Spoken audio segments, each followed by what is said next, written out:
y'all, welcome back.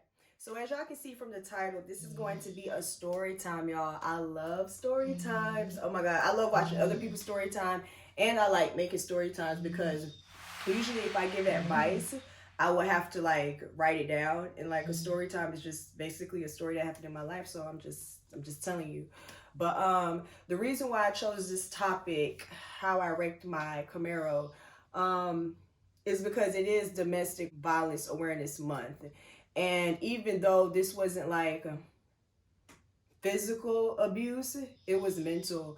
And a lot of women I know struggle with mental abuse. And it's not okay.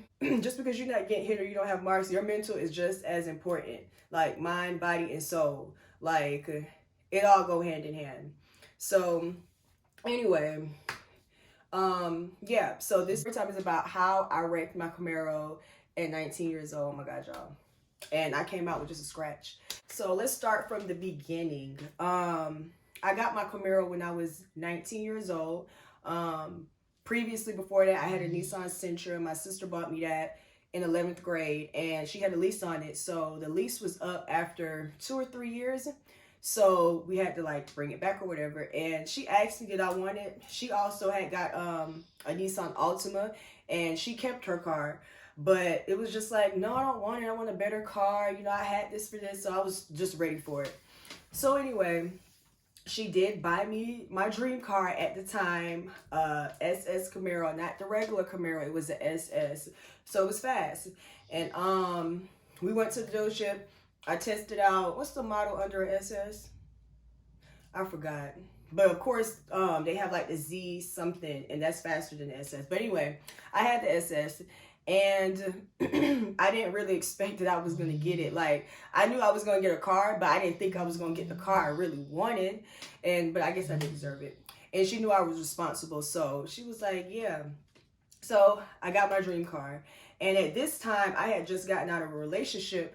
So it was just like, I'm that bitch. Like, I can go wherever I want. I look good. I match my car. And it really did feel good. And even though I wasn't in a relationship, I was with my ex, my boyfriend at the time, for a long time. So when he seen that I did get my new car, he was trying to like win me back, I guess. And he got my car painted, and it was for like a birthday, I think. I can't remember, but I told him so. He was trying to like win me back or whatever. And I was like, I want my car painted pink. He was like, why do you want your car painted pink? Because I wanted pink. I never had a pink car. I probably never will have a pink car. Let me live my pink car dream out. So I posted this, and this is where I started manifesting things. I seen a hot pink, and then like a peachy, like this color pink or whatever, a peachy pink. And I just had both of them, and I posted them on Instagram. I'm like, which one y'all like better? Like, I just didn't know for sure, but I loved both of them. It was like a red, candy red, and then it was like a peach pink. But I didn't know which one I was gonna get. So me and him, we used to always go to car shows and all that stuff. You know, I like cars, you know, shininess, sparkle, all that. So he was like, so I'm gonna get this chameleon type of paint. So me, like, I was like, what? Oh my god, y'all. Like, I couldn't believe it. And so he ended up painting my car. I'm trying to find something that like changes. Hold on one second. So he ended up getting my car painted like imagine this looking color, like how it flips. Sometimes it might look green, sometimes it might look blue.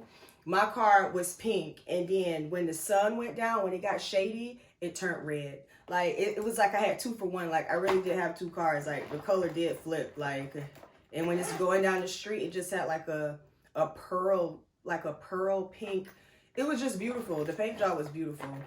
So I was really happy about that. Did we get back together? I don't believe we did, because I felt like I just had so much to go see in the world, and he felt like he had so much to go see in the world. So we didn't get back together. He just got my car painted. And so time is going on. So the night of the accident, The night of the accident, it was my best friend at the time. Me and her met our friends out. You know, one of the guys, I was cool with him, talking to him or whatever. She was talking to the other one. So we on like a cute little double date at Divots, eating good, just really enjoying our life. And so after that, we had like 2 drinks. We feeling good. We was like, let's go out. We want to go out.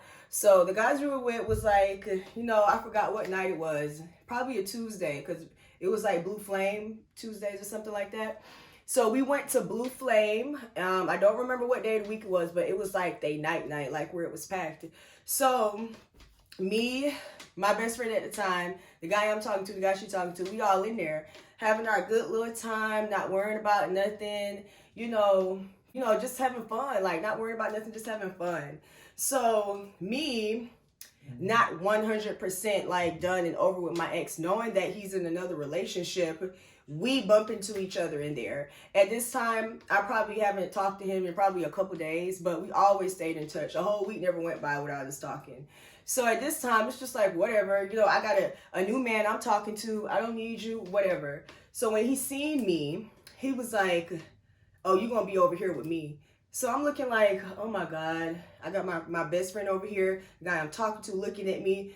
You know, my ex is like standing here in my face, trying to sweet talk me, asking me what I want to drink, you know, just being so nice out of nowhere. We don't really fuck with each other. You have a whole girlfriend. So what's the problem? And it's like, at that time I was tipsy, and we did just break up not too long ago. We still was communicating. We still do have love for each other. So I ended up like, you know, chilling with him for the rest of like, we was probably in there like 30 more minutes. So now that the club is over with, he was like, I was like, well, I'm about to go out. So I was like, I'm about to go out to eat with my friends. So he was like, no, you're not going nowhere. And this is the part that's the mental abuse. He's like, no, you're not going nowhere. You coming with me. Mind you, he got a girlfriend. How am I coming with you? He's like, come on, we about to go get something to eat, and I'm going to fill your car up. So, because I was like, I need to go to the gas station. So my friends, my best friend, and the guy I'm talking to, they pulled up at the gas station or whatever, because I'm like, yeah, I'm going out to eat with y'all. Like, and my ex was right there too.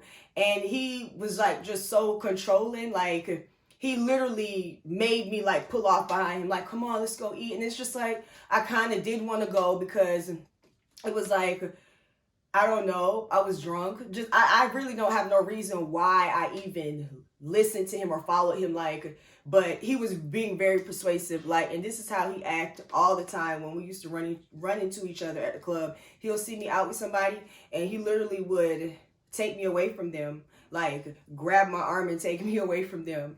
And it used to be so embarrassing. Like, it's not cute at all. It was so embarrassing. And you know, a lot of them guys, they stopped talking to me. Some of them still continue to talk to me because they understand, but I was so embarrassed. Like, I just knew they wasn't gonna take me serious. Like, how you come to the club with me and leave with him, and that's not even your man. Like, but anyway, so I ended up trailing behind him in his car. He had a Challenger at the time. So I done dished my friends, and I'm following behind him. So mind you, that's the whole reason I'm following behind him, because he said we about to go get something to eat too. Other than that, I got my people over here. So we driving, I'm following him. Everything good or whatever. I'm following him. And we on the highway. We driving. We going like 75, 80. Like, you know, normal speed, trying to get to where you're going or whatever. So I see him put his blinker on, and he's getting off. And I'm like, why is he getting off on Moreland? Like, that's not the way how we, you know, get home or go get something to eat. Like, what is he doing? So he getting off on Moreland. I see him getting off on Moreland, and he hit the gas. So I was like, I'm getting off on Moreland, so I see him hit the gas. So I was like, oh, he want to play. Mind you, I don't have about 4 or 5 drinks for the night. I was drinking at Divots, and I was drinking at Blue Flame. Divots was way earlier in the day, and now it's nighttime. I'm hungry. I need to get something to eat. I'm kind of drunk. So it's when he hit the gas, getting off on Moreland. For people who know, who live in Atlanta, when you get off on Moreland exit, it's like a big old curve. So I'm already going 80. He hit the gas, so I hit the gas too. So now I'm going like 90, but I didn't have my seatbelt on this way. I don't wear my seatbelt like this. I only wear it like across the bottom. Because it just feel restrained. Like it feel like I can't move around in my car if I need to. I don't know. I don't like wearing my seatbelt like that. But anyway, so when I hit the gas to go 90, God, a spirit, an angel, my mama, my sister. Well, my sister, she was still alive then. Something told me to put your seatbelt on the right way. So when I'm hitting the gas and I'm about to go on that little curve, I went ahead and just, you know, pulled my seatbelt over because something just told me to do it. Not thinking I'm about to just get and wreck my whole car. So as I'm going around the curve, I'm going 90, y'all, like 90 miles per hour around a curve that say go 35 miles per hour. He know how to drive real good. He been having fast cars, doing all that. So when you go around the curve, you cannot completely hit your brakes. And I got so scared because I'm going 90 and I see this big old curve. I floored my brakes. So then when I did that and I heard like, when people say like you have a flash of your whole life right before you die, that happened to me. And I didn't know how that felt until it happened that day. And it did happen again a second time. Not a car accident, but a situation where your life flashed. But this one, I seen all my family members, everything I love. I seen people disappointed in me. It was like a whole little mini movie right before when I heard the skirt. And then my car, I'm going around the curve, it slammed into the railing. And then it flew back to the other side of the road. So if any cars were coming, they just would have been fucked up too. There was no cars coming. So I flew to the other side. My airbag came out. The side airbag came out. And I literally came out the car with a scratch. Like the whole car was totaled. The whole front of it crumbled all the way up.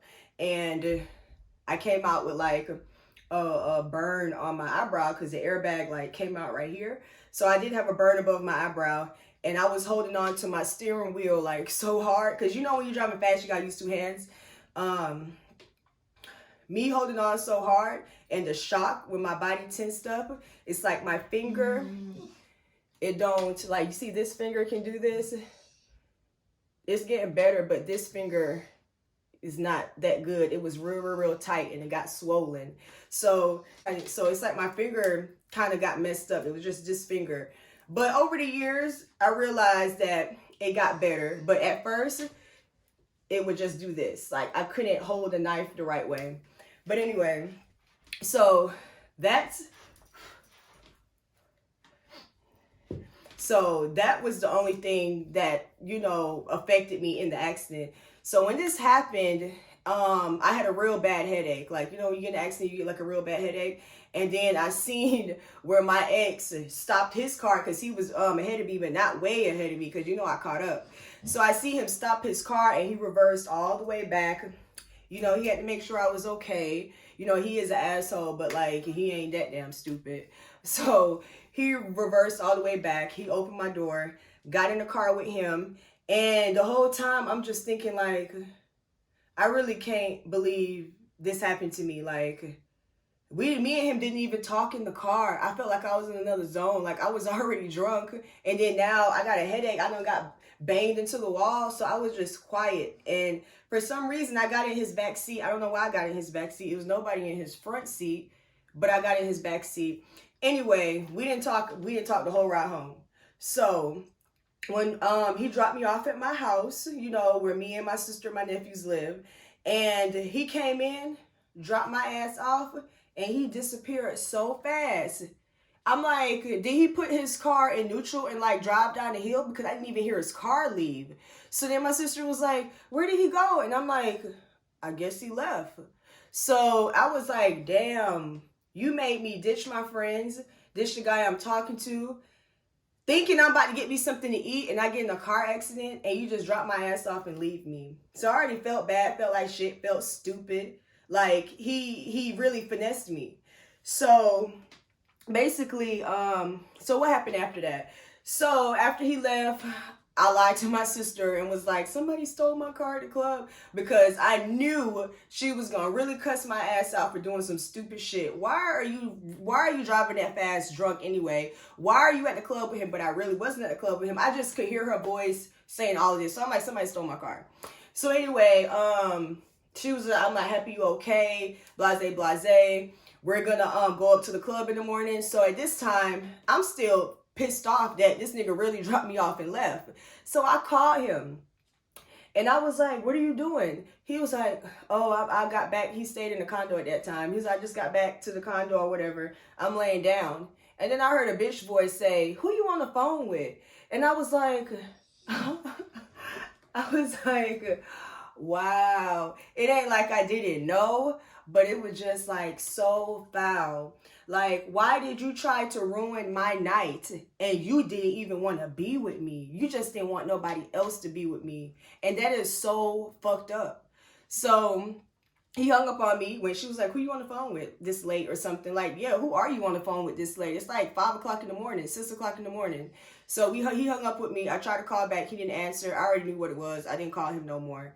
And after that, it was like, my sister thought somebody stole my car, and I even went as far as going up to the club and acting like, hey, I got my keys, you know, somebody drove on my car. They was like, we'll run the security camera back. Look, we don't see no Camaro leaving or getting stolen or nothing. So I was like, okay, I gotta tell her the truth. Let me just stop, because I already look stupid. I mean, I tell her everything, so let me just keep it real.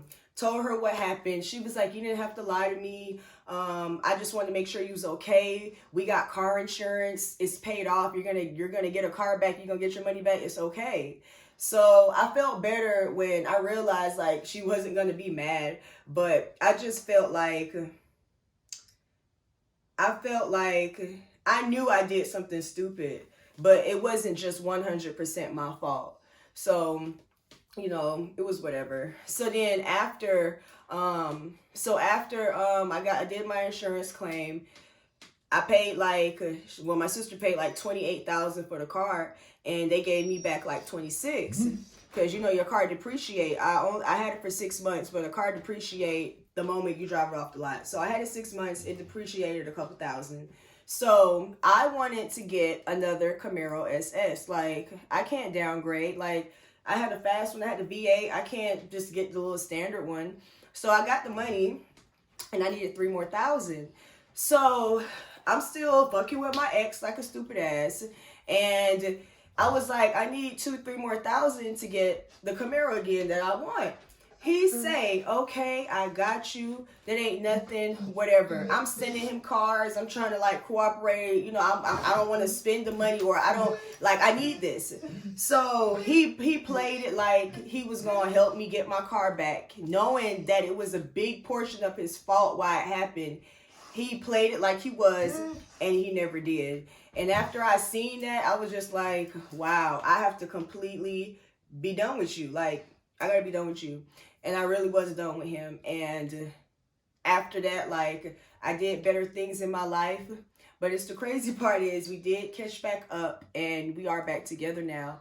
But my whole point in telling you this story is, when you know a person is manipulating you or finessing you or just telling you some shit to make you feel good at that moment, you gotta like catch on and be like, no, you have to stay strong. Like, no matter how much you miss them, no matter how much you love them, no matter how much you just really want to, you got to know, like, this is a trick. It's not real. Let me stand my grounds. Because you just don't understand how much more, I didn't understand how much more power I would have had if I would have just stayed with my friends. He is in my face the whole time in the club, begging me to come with him, filling my tank up, just bothering me. But then you going home to this female.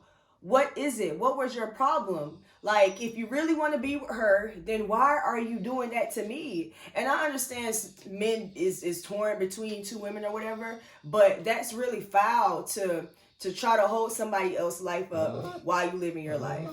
So I realized that I was completely done with him. He still called me. I still call him sometimes. But it got to the point where I had to block him. And he used to like communicate with me on Tango. I'm like, you don't even use Tango. I didn't even use Tango. I forgot why I had it on my phone. But he would write me messages on there. So I was just like, I'm tired of it. I'm over it. I didn't have a boyfriend, so we would still meet up here and there. But at the end of the day, I needed a break from him. He needed a break from me. We was both toxic for each other. He may be a little bit more toxic, but we both was toxic for each other. And violence is not just physical, it's really mental too. And when you see those signs of somebody doing that to you, you have to, when you see those red flags of somebody swaying you and they have no real intention with you, you have to know to go the other way. And I'm not saying you got to cut this person off or stop dealing with them, period. But you have to know how to always have the upper hand, have the ball in your court, you know, whatever the saying is. I lost the ball in my court when I decided to follow him. If I would have stayed strong and said no, he would have probably chased me or followed me to the restaurant with the guys I was with. He would have looked stupid because me and him really not together, and I'm on a date and you're my ex, like, why are you here? I should have done that, but I didn't. But we all live and we learn. I was only 19. I was young, and you know, we all make mistakes, but we all make mistakes. I was young, but that was just my story. Moral of the story is know when somebody really is fucking with you and is just fucking with you. Like, if he really fucked with me, we would have went and got breakfast, and then he would have went home to his girlfriend. He really didn't fuck with me at that time. He was fucking with me, like fucking with my head, and it's not okay. It's really not. People shouldn't do that to people. Kane, you better not. People shouldn't do that to people. If you want your way or something, just say exactly how you feel. Like, don't try to manipulate a person. But yeah. So, all right, y'all. That was it. That was my story on how I wrecked my Camaro. People who really know me know the story, but like my YouTube family, y'all get to know me a little bit more. But so my YouTube family, y'all know me a little bit more now.